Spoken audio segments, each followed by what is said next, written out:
Assalamualaikum warahmatullahi wabarakatuh. Kembali lagi di channel Nasihat Kehidupan Misteri. Pada video kali ini saya akan membahas tentang Nyi Roro Kidul ternyata telah naik haji. Seorang raja yang memiliki indera keenam melihat Nyi Roro Kidul melaksanakan ibadah haji di Baitullah Makkah, Arab Saudi. Bahkan konon katanya, usai melaksanakan ibadah haji tersebut, nama Nyi Roro Kidul ikut berubah dengan nama yang sangat islami. Sebagian orang mungkin mempercayai kisah tersebut, namun tidak sedikit juga yang tidak percaya dan menganggap hanya dongeng belaka.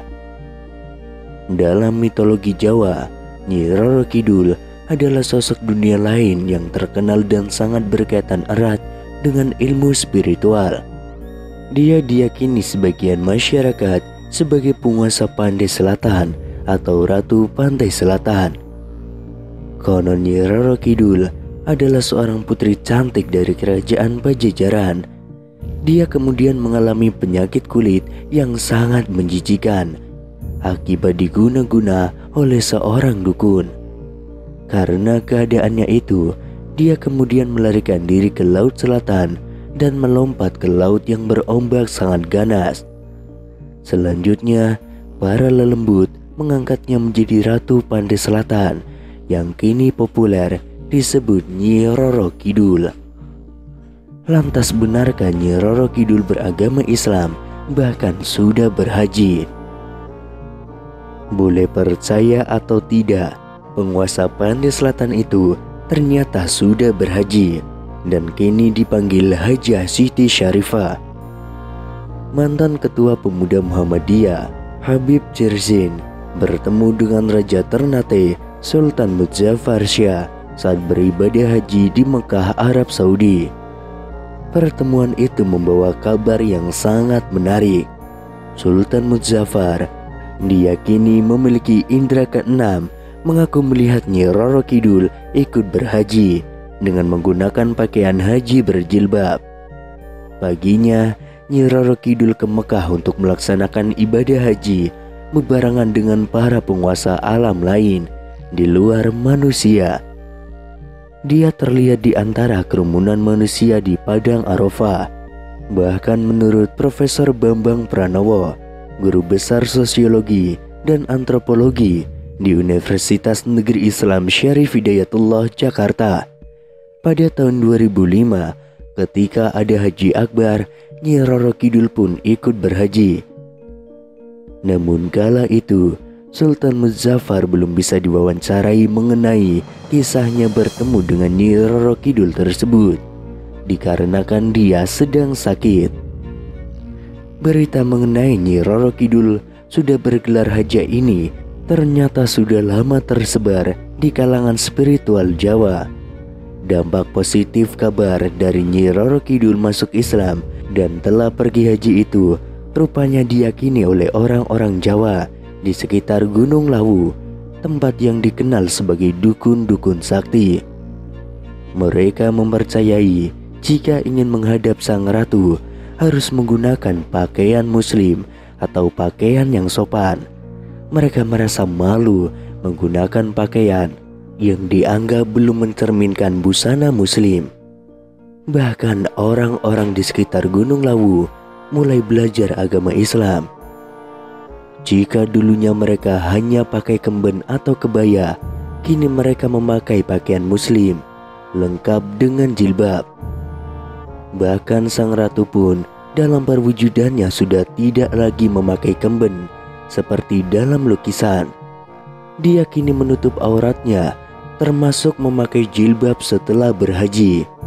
Nyi Roro Kidul atau Kanjeng Ratu Kidul sangat populer di kalangan masyarakat Pulau Jawa dan Bali. Nyi Roro Kidul merupakan sesosok roh atau dewi dan dikenal sebagai Ratu Selatan atau Samudra Hindia. Konon Nyi Roro Kidul merupakan putri kerajaan Sunda yang diusir ayahnya karena ulah ibu tirinya. Kedudukan Nyi Roro Kidul sebagai Ratu Lelembut di tanah Jawa menjadi motif populer dalam cerita rakyat dan mitologi.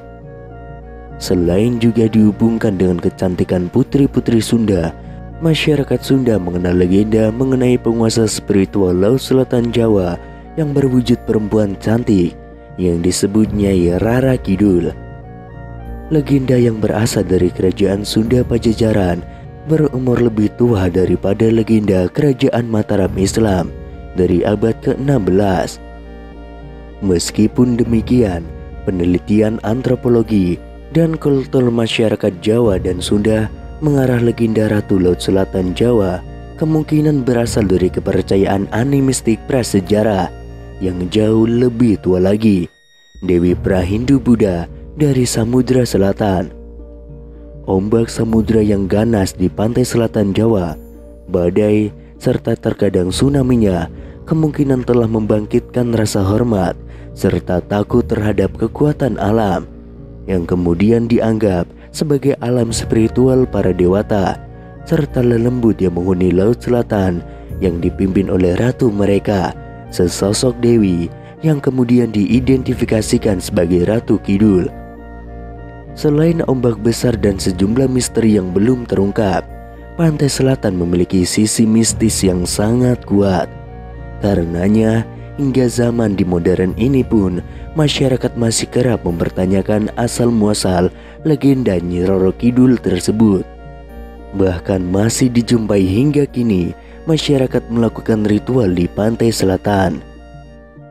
Dalam Kamus Besar Bahasa Indonesia, mitos sendiri adalah cerita suatu bangsa tentang dewa dan pahlawan zaman dahulu, mengandung penafsiran tentang asal-usul alam semesta, manusia, dan bangsa tersebut, mengandung arti yang mendalam yang diungkapkan dengan cara gaib. Lembaga Ilmu Pengetahuan Indonesia menyebutkan, masyarakat sebetulnya mempunyai pengetahuan berbasis kearifan lokal dalam bentuk mitos dan dongeng untuk menyikapi terjadinya bencana. Mitos dan dongeng sebetulnya bentuk keingintahuan masyarakat pada masa lalu terhadap peristiwa alam. Bahkan penemuan fakta sains memang dapat berkembang dari mitos. Mitos Nyi Roro Kidul selalu dihubungkan dengan keberadaan Nyai Roro Kidul. Mitos ini melegenda dalam kehidupan masyarakat yang mempercayai bahwa Nyi Roro Kidul merupakan penguasa Laut Selatan. Dia digambarkan sebagai sosok wanita berparas cantik dan bergaun hijau. Di Laut Selatan Jawa, dia memiliki tahta pada kerajaan besar yang terdiri atas para lelembut atau makhluk halus di tanah Jawa tersebut.